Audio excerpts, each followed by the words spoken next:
Түгөлбай Сыдыкбековдун эстелиги Борбордогу Эркиндик бульвары менен Чүй проспектисинин кесилишинде тургузулат. Бул чечим мындан 2 жыл мурда шаар бийлиги тарабынан кабыл алынган. Бул эстелик мурда эле ачыла турган жагдай бар эле. Бүгүн жазуучунун туулган күнүндө бул жерге чогулган коомдук ишмерлер, депутаттар, жакындары Түгөлбай Сыдыкбековду эскерип, эстелик орнотулуучу жайга капсула салышты.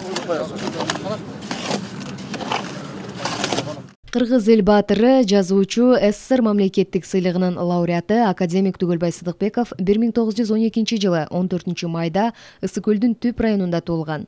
Күрөш деген алгачкы жыйнагы 1933 жылы жарык көргөн. Жазуучу биздин замандын кишилери, зайыптар, тоо балдары, тоо арасында Көк асаба романдарынын автору. Сыдыкбеков Манас эпосун изилдөөгө жана басып чыгарууга көрүнүктүү салым кошкон.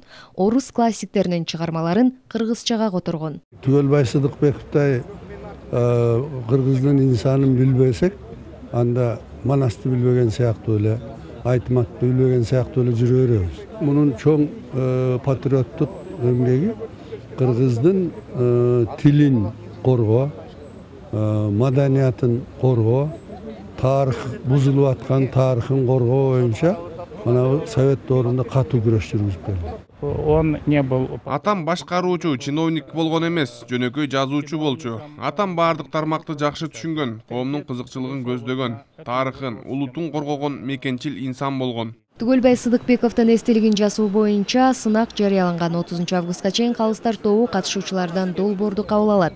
Тандоого татыганга 100 000 сомдук сыйлык да коюлган. Гүлшан Кулматова, Алмаз Кариев, Коомдук биринчи канал.